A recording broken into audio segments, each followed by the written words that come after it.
Depression ඔගේ කෙලවර සමහර විට මරණය සීදීම සා ගැනීම.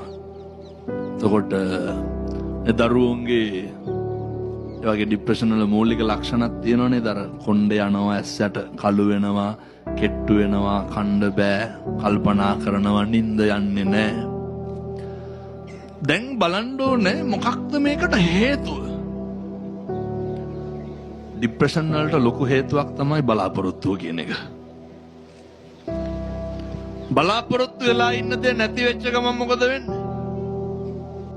මම දැන් මේක තුරුණු සිත හින්දා තරුණ සිත්වල තියෙන ප්‍රශ්නයක් කතා කරන්න. ඔය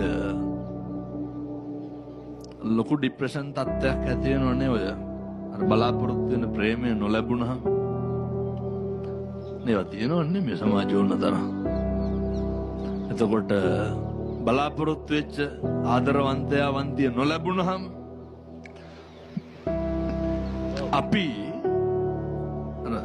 අර ආදරය කියන්නේ මන්දයි කියලා කියනවනේ සමහර. අපි හැම වෙලේම උත්සාහ කරන්නේ අර එකක් මතක තියාගන්න, මේ ලෝකේ අපි හිතන විදිහට හැම එකක්ම වෙන්නේ නැහැ.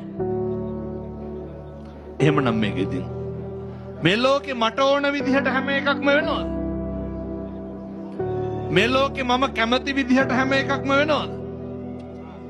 මේ හැම එකක්ම පරස්පරයි. මේ නොගැලපීම් සමුදායක් තමයි ගලප ගන්න හදන්නේ. මේ තරුණ දරුවන්ට, අපේ දුවලට පුතාලට තියෙන මේ ගැටලුව ડિප්‍රෙෂන් තත්ත්වය ඇති වෙන්න පුළුවන් විශ්වවිද්‍යාලේ ඉන්නකොට. සමහර විට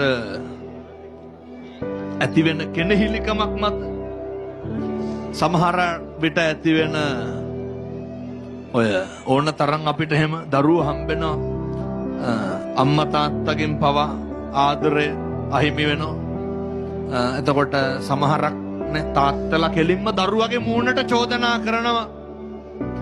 මගේ කියන විදිහටම ඕනනම් කිය අර උඹ මගේ නෙමෙයි කියලා සමහර තාත්තලා කාටද කියන්නේ? දරුවට කියනවා. ඇදී දරුවෝ ડિප්‍රෙෂන් හැදිලා බේරෙනවා. එතකොට සමහර අම්මලා කියනවා, සමහර විට පොඩි කාලේ නේ කවුරු හරි අර හදාගන්න දීලා අර වැඩිවියටපත් වුනහම කියනවා උඹ අපේ නෙමෙයි කියලා. එහෙම දරුවෝ මට ඕන තරම් හම්බෙලා තියෙනවා. ඒ දරුවෝ අහනවා කොහොමද හාමුදුරනේ දරාගන්නේ? සමහර දරුවෝ අහනවා හාමුදුරනේ අම්මා කියනවලු ගෙදරින් ඵලයන් කියලා. කොහොමද හිත හදාගන්නේ? තාත්තා කියනවලු උඹට ඉන්න බැරි නම් ඵලයන් කියලා. මේ හැම තැනම දැවෙන පිච්චෙන ප්‍රශ්න තියෙනකොට අපේ මේ දරුවිය ඇහුවේ ඒක බෙහෙත් ගත්තත් ඒකට ඇබ්බැහි වෙන එක වෙන්නේ. මිනිස්සුන්ට තියෙන්න ඕනේ මේ පළවෙනි පොයේ දවසේ 26 පළවෙනි අවුරුද්දේ අද දවසේ අවුරුද්ද පටන් අරන් දවස් දෙක ඉවරයි. වැටෙන්න හේතු 1000ක් තියෙන්න පුළුවන්. මනුස්ස ජීවිතයක තියෙන වටිනාකම තේරුම් ගන්න. ඔය අනෙක තුල යැපෙනකන් විතරයි ડિප්‍රෙෂන් තියෙන්නේ.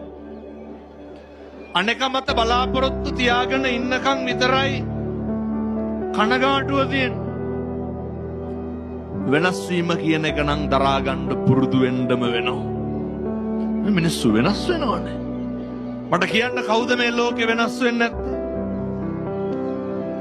කවුද මේ ලෝකේ නැති වෙන්නේ නැත්තේ? ඔය නේ අවුරුදු ගානක් මේ ප්‍රේම සම්බන්ධතා ගොඩනගාගෙන ඉඳලා ඒකේ ප්‍රතිඵලය විවාහය, විවාහයේ ප්‍රතිඵලය දරුවෝ. ඒ විදිහට ගිහිල්ලත් ඔයනේ අනියම් සම්බන්ධතා පවත්තලා විවාහය දෙදරා යනවනේ. දරුවෝ 4-5 දෙනෙක් එක්ක සමහර අම්මලා තනි වෙනවා. මං කියන්නේ අර ડિප්‍රෙෂන් හැදෙන්න පුළුවන් ගෙදරදීම නෙමෙයි, ළමයින්ටම නෙමෙයි. මම දැකපු හරි විශේෂ කාරණයක් තියෙනවා. මම මෙහෙන්ද හිටියේ. දරුවෝ 3-4 දෙනෙක් එක්ක තනි වෙච්ච අම්මා කෙනෙක්. අර මතකද ලංකාවේ දැන් නම් සූදු අඩුද මන්ද විවිධ සූදු වර්ග තියෙනවනේ. අර එක එක ගේම් වලට සල්ලි දාලානේ ඔය ගොඩක් ඔය නේ ඔය රැකියා කරන සමහරු ලක්ෂ ගණන් ණය අරගෙන ඒකට දාන හම්බ කරන එක සූදුවට දානවා. සමහර අම්මලා කියනවා හාමුදුරනේ දරුවෝ 4 දෙනෙක් එක්ක ඉන්නේ. ඒ අම්මලාට කොහොම ડિප්‍රෙෂන් එන්න ඕනද?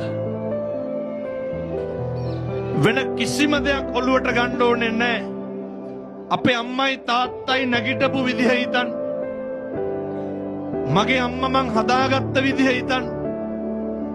මගේ තාත්තා මං හදාගත්ත විදිහ හිතන්න. අම්මලාට ડિප්‍රෙෂන් නෑ විදින්නේ නෑ. ඒක අරමුණක් තියෙනවා. වැටෙන්න නෙමේ ඒ අරමුණ තියෙන්නේ නැගිටින්න. ජීවිතේ වැටෙන්න හේතු 1000ක් තියෙනවා. ආර්ථිකමය ප්‍රශ්න.